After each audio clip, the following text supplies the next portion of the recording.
तो दोस्तों, एक और नया दिन और मैं बलजीत परमार हाजिर हूँ एक नई कहानी, एक नया किस्सा लेकर।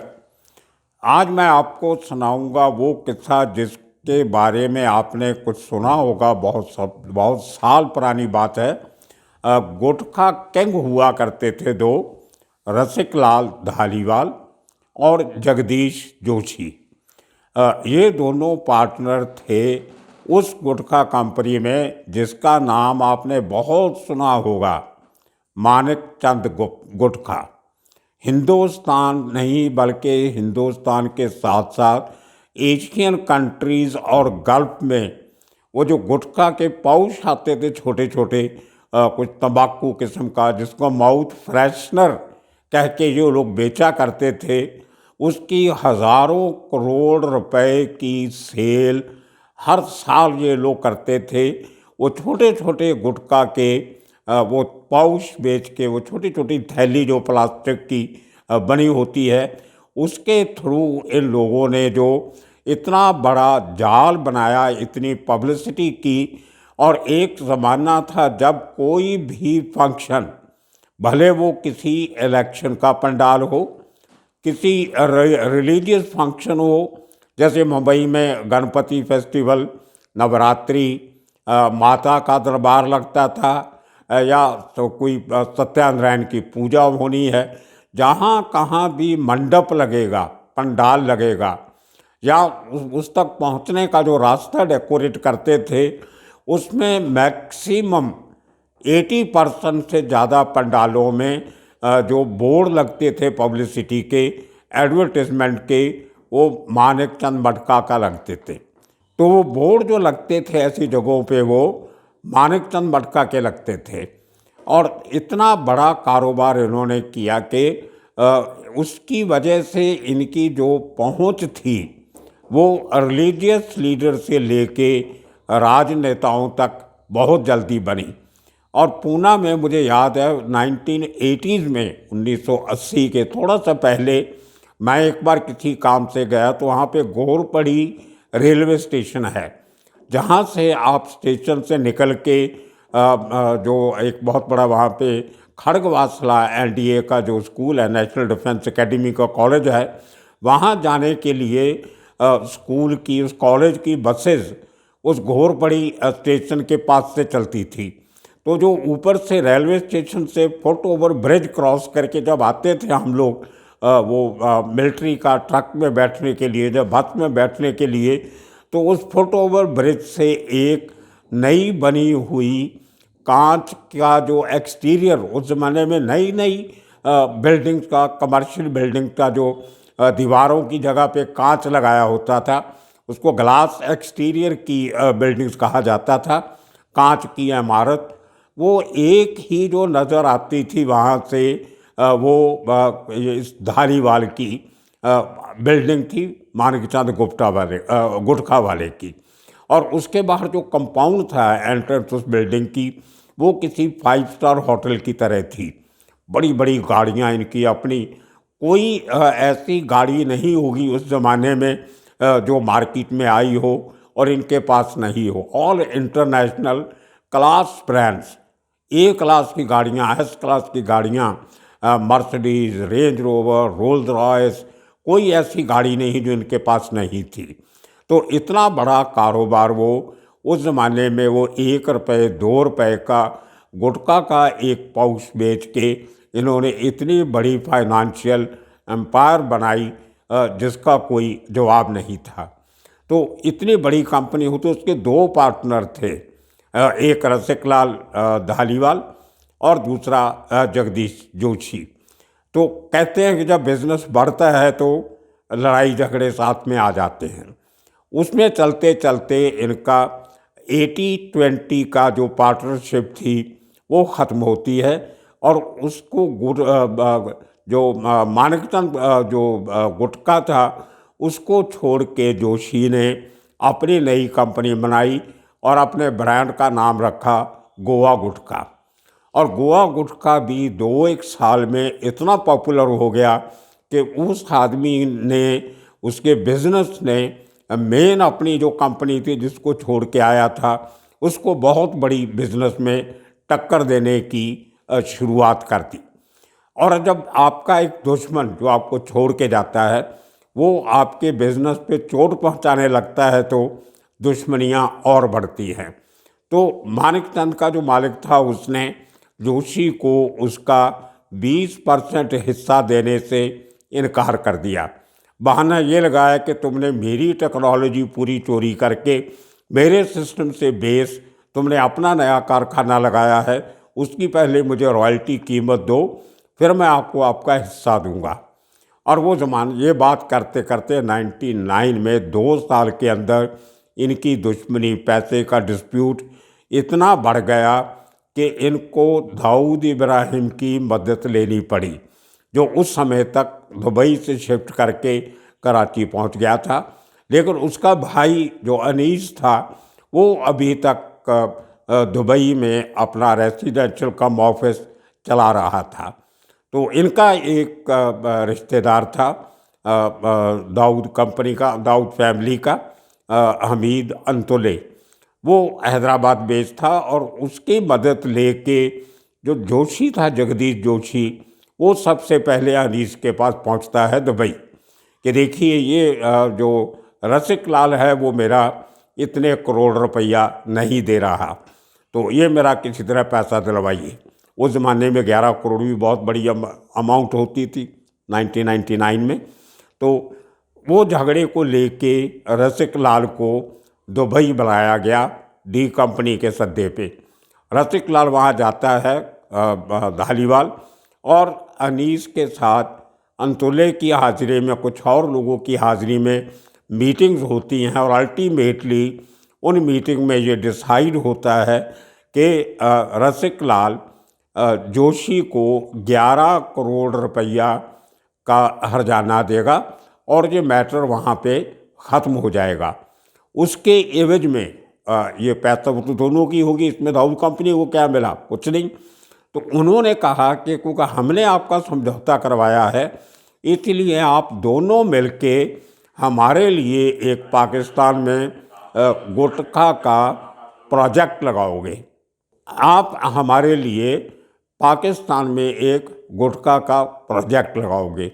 पहले तो ये हुआ कि उस जो गुटखा वहाँ बनाना था उसके लिए मशीनरी चाहिए थी गुटखा बनाने के लिए, फिर उसको पैकेजिंग करने का मशीनरी चाहिए थी, और फिर जिस वो प्लास्टिक की उस पाउच में वो गुटखा भरा जाता था वो बनाने की तकनीक सिर्फ एक ही आदमी के पास थी हिंदुस्तान में, जो इन दोनों को वो पाउच बना के देता था जिसमें गुटखा पैक करके बेचा जाता था।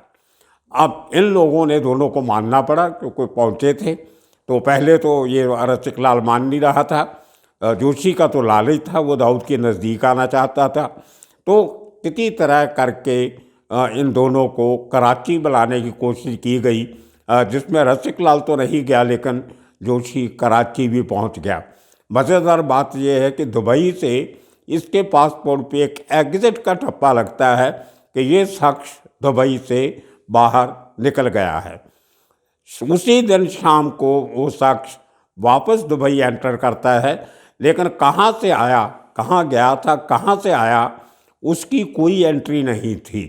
कहा जाता है कि डी कंपनी ने अपना असर रसूख इस्तेमाल करके उनको दूसरे तरीके से पाकिस्तान में एंट्री दिलवाई और बिना किसी स्टैंप के उसको वापस भेज दिया गया। कितने बड़ी सेटिंग डी कंपनी की ISI के साथ, जब पाकिस्तान हुकूमत के साथ हो सकती है, इसका अंदाज़ा आप यहीं से लगा सकते हो। तो उस मीटिंग में क्या क्या हुआ उसका आगे जाके एक एक करके परतें खुलने लगी। तो वहाँ पे जोशी ने ये भरोसा दिलवाया कि मैं मशीनरी आपको भेजता हूँ, उस मशीनरी से आप गुटखा बना सकोगे, लेकिन पैकेजिंग करने वाला शख्स जो है उसको मनाना बहुत ज़रूरी है। वो नहीं माना तो फिर आपका गुटखा जो पैक नहीं हो सकेगा पाउच में। तो उस शख्स का नाम पूछा गया, उसको बड़े तरीके से उसको हिंदुस्तान से बैंकॉक में जॉब देने का बहाना लगा के उसको बैंकॉक की जगह कराची ले जाया गया, वो भी वाया दुबई।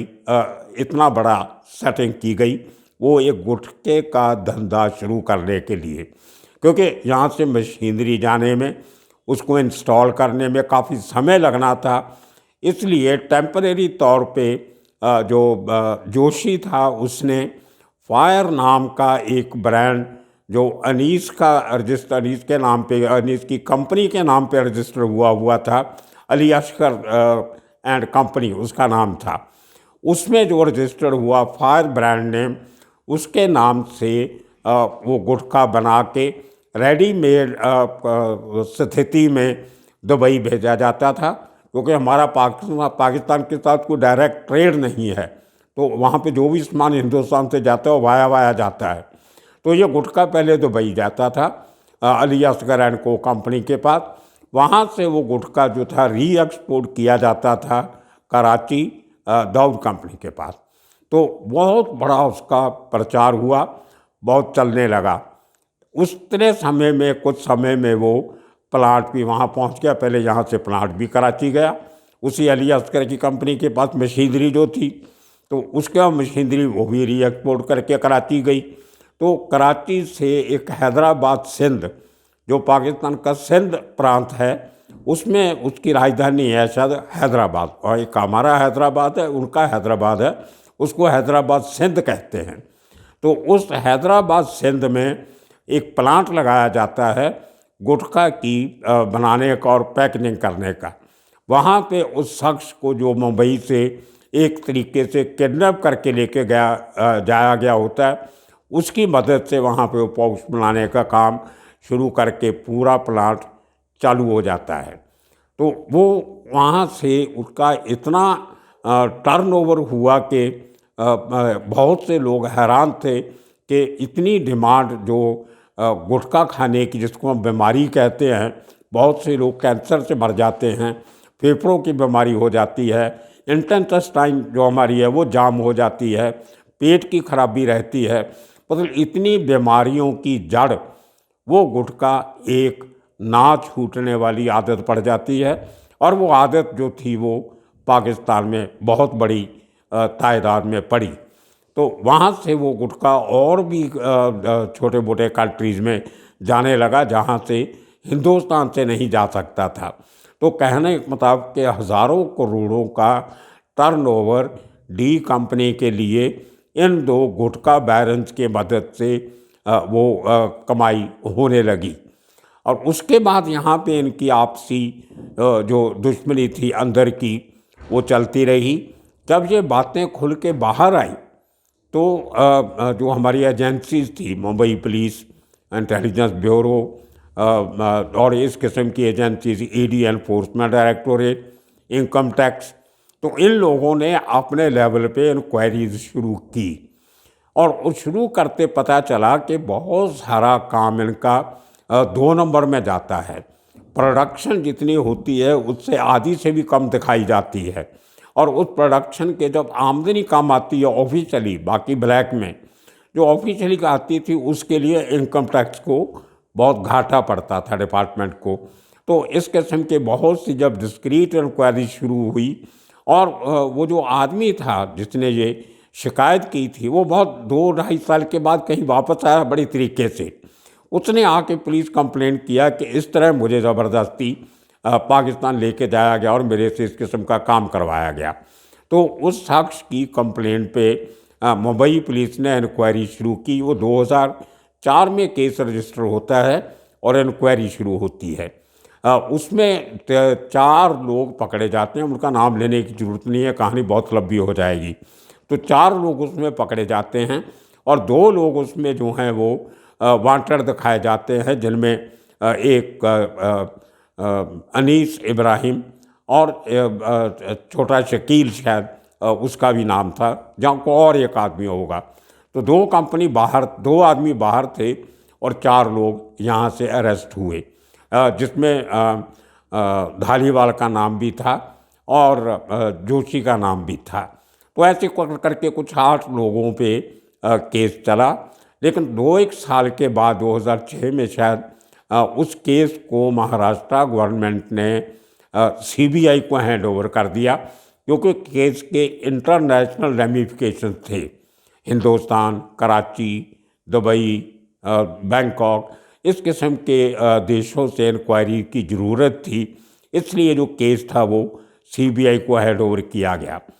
आप देखिए, मैं बहुत बार आपको बता चुका हूँ डिफरेंट एपिसोड्स में कि जिस केस को खुर्द बुर्द करना हो, पब्लिक की मेमोरी से निकालना हो, तो बड़े तरीके से उस केस को सीबीआई के हवाले कर दिया जाता है और वहाँ से सालों तक वो केस ऐसे पड़े रहते हैं। या तो सीबीआई ओवरवर्कड है, काम ज़्यादा है, स्टाफ नहीं है, या कुछ वहाँ पे कुछ और प्रेशर रहते होंगे कि इस केस पे स्लो चलो, इसको हाथ मत लगाओ, अभी ठंडे बस्ते में पड़ा रहने दो। कोई ना कोई कारण तो होगा कि केस इतने डिले हो जाते हैं।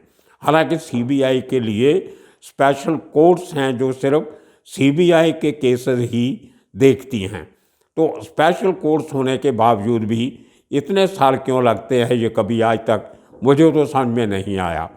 वो करते करते 2016 में 11 साल के बाद सीबीआई चार्जशीट फाइल करती है इन लोगों के खिलाफ। इन द मीन टाइम ये दोनों लोग जो बड़े आदमी थे, रसिक लाल और जोशी, जगदीश जोशी, ये ज़मानतें ले लेते हैं।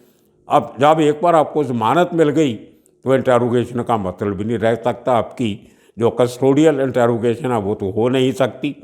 तो इन द मीन टाइम इनका धंधा भी चलता रहा, नोट भी छापते रहे और सीबीआई अपनी इंक्वायरी करती रही। अब 2016 में चार्जशीट फाइल होने के बाद अब 5 साल और हो गए हैं, 2021 में निकल गया है, 6वां साल चल रहा है, 6ठा साल, अभी तक वो केस का कोई फैसला नहीं हुआ है। पिछले दिनों में जब मैं इंक्वायरी कर रहा था कि केस का क्या हुआ, तो पता चला जो एसीपी रिटायर हुए हैं मिस्टर वाली शेट्टी, उनसे मेरी बात हुई। उन्होंने कहा कि हमारी सबकी जो स्टेटमेंट थी वो सीबीआई की स्पेशल कोर्ट में हो गई हैं। अभी 3-4 दिन पहले जो उस समय पे जॉइंट कमिश्नर क्राइम थी बम्बई पुलिस की मीरा बोरवनकर, मीरा चट्ठा, उनकी स्टेटमेंट अभी रिकॉर्ड हुई है 4 दिन पहले। वो बाद में मीरा चट्ठा पूना की पुलिस कमिश्नर भी रही, एडिशनल डीजी रैंक में रिटायर हुई, उनकी स्टेटमेंट अभी हुई है। उस समय के जो पुलिस कमिश्नर थे जब केस रजिस्टर किया गया था वो ए.एन. रॉय थे। अभी आने वाले दिनों में ए.एन. रॉय की स्टेटमेंट अभी होनी है। तो देखिए कितना लंबा प्रोसेस, इतने साल, 2004 का केस और 2021 में आके 2022 में आके फाइनल स्टेटमेंट अभी कोर्ट में होनी हैं, उसके बाद कभी जजमेंट आएगा। और इसी चक्कर में रसिक लाल जी तो परलोक सुधार गए, दुनिया छोड़ के चले गए। अब ले दे के बचा जगदीश जोशी। उसने क्या किया, बड़ी चालाकी से, जैसे मैनिपुलेट कैसे करते हैं, उस शख्स ने अपनी पोजीशन पहले ही क्लियर करने के लिए ऐसा चक्कर चलाया कि इनकम टैक्स की उसके ऊपर रेड की गई, उसमें कुछ पैसा भी पकड़ा गया। और लेकिन उसके अलावा इनकम टैक्स ने वो जो 11 करोड़ रुपया उसको कराची से या दुबई से मिला सेटलमेंट के बाद, उसका क्लेम इनकम टैक्स ने उसके ऊपर टैक्स देने के लिए डाल दिया कि आप इस 11 करोड़ के ऊपर आपने टैक्स नहीं भरा, जो अमाउंट आपको रसिक लाल ने सेटलमेंट के तौर पे दिया था। अब देखिए कितना इंटरेस्टिंग केस है। एक तरफ तो क्रिमिनल केस चल रहा है उसी चार्जेस पे, दूसरी तरफ इनकम टैक्स का केस के इस नोटिस के खिलाफ जगदीश भाई जो है जोशी, वो हाई कोर्ट जाता है कि देखिए मुझे कोई 11 करोड़ नहीं मिला, किसी एजेंसी ने आज तक ये सिद्ध नहीं किया कि मैंने 11 करोड़ दिया, और मेरे पास पैसा आया ही नहीं तो मैं इनकम टैक्स क्यों दूं। और उसमें हाई कोर्ट ने अपनी जजमेंट में इस आदमी को बरी कर दिया और इनकम टैक्स डिपार्टमेंट को झाड़ा कि आप पहले जो सबूत तो करो, साबित तो करो कि इस आदमी ने 11 करोड़ लिया है तो कैसे लिया है, किस खाते में आया, किस खाते से गया, पहले वो आप बताइए, फिर आप इससे इनकम टैक्स मांगिए, ऐसे क्यों तंग कर रहे हो इसको। तो एक तरीके से केस की फाइनल जजमेंट क्रिमिनल केस में आने के पहले ही जोशी ने अपने तरीके से हाई कोर्ट से क्लीन चिट ले लिया इनकम टैक्स के केस के बहाने इतनी बड़ी मैनिपुलेशन मुझे लगता है कि शायद हिंदुस्तान में हो सकती है, किसी और कंट्री में नहीं। तो ये देखिए इतना क्रिमिनल माइंडेड लोग कितने बड़े तरीके से, इतने बड़े बड़े केसेस से, जहाँ अंडरवर्ल्ड इन्वॉल्व है, अंडरवर्ल्ड के नामचीन लोग इन्वॉल्व हैं, सारी दुनिया को पता है कि क्या हुआ, लेकिन कानून का फैसला आज तक नहीं आया। कब आएगा पता नहीं। अब आने वाले दिनों में मैं आपको सुनाऊंगा कि कैसे इसी जगदीश जोशी ने अपने ही दामाद का, जवाई का मर्डर करवाया, क्यों करवाया, कैसे करवाया, और कैसे उस केस को इतना लंबा लटकाया गया, कैसे उस केस में भी इंसाफ की कोई इंसाफ तो छोड़ो, इंसाफ के नज़दीक भी केस अभी तक नहीं पहुंचा। उस केस की कहानी कल सुनाऊंगा। और इसका तीसरा जो पार्ट होगा इस स्टोरी का, ये गुटखा स्टोरी का, उसमें एक बहुत बड़ा करैक्टर था शरीफ खान और छोटा दाऊद। उसने इस फायर नाम के ब्रांड को कैसे चैलेंज किया, कराची में रहते हुए अनीस इब्राहिम के खिलाफ के मुकाबले में क्या किया और उसके साथ क्या हुआ, ये किस्सा भी हम इसी लड़ी में आपको सुनाएंगे। और इसके साथ साथ एक ज़रूरी अनाउंसमेंट मैं आपको ये करता हूँ, मेरे जितने भी पंजाबी बोलने, पढ़ने, सुनने, लिखने वाले, अंडरस्टैंड करने वाले सब्सक्राइबर्स हैं, फैंस हैं, फॉलोअर्स हैं, दोस्त हैं, मित्र हैं, उनको मैं खुशखबरी देता हूँ कि आने वाले शनिवार से, शनिचरवार से हम लोग एक इंडिपेंडेंट पंजाबी चैनल शुरू कर रहे हैं जिसका नाम है बलजीत परमार पंजाबी। तो आप लोग एक्सक्लूसिवली हर रोज़ पंजाबी का एक किस्सा, पंजाब, पंजाबी, पंजाबियत और इसका जो आर्ट, कल्चर और लिटरेचर है उसके साथ जुड़ा हुआ ये एक स्पेशल प्रोग्राम रोज़ सुबह 8 बजे आपको यूट्यूब पे मिला करेगा, आने वाले शनिवार से शुरू होकर। तो इंतज़ार कीजिए, अपने व्यूज़ हमें दीजिए। और अगर 7 तारीख अगर ये शनिवार तक अच्छा आपका रिस्पॉन्स पंजाबी फॉलोअर्स का नहीं आता है तो शायद फिर इसको डिले भी करना पड़ सकता है। तो अपना जो आपकी जो ख्याल है, अपने व्यूज़ जो हैं वो इस चैनल के थ्रू जो कमेंट बॉक्स है हमारा उसमें ज़रूर दीजिए, ताकि हमें हौसला हो कि हम आपके साथ पंजाबी ज़ुबान, पंजाबी बोली लैके तुहाडे सारिਆਂ तक पहुँच सकीए, तुहानूं एंटरटेन कर सकीए, कुछ नॉलेज जो खजाना साडे कोल है उन्होंने साझा कर सकिए। आज के लिए इतना ही काफ़ी। आने वाले दिनों में और किस्से कहानियाँ लेकर फिर हाजिर होंगे। तब तक के लिए आप सबका शुक्रिया, धन्यवाद।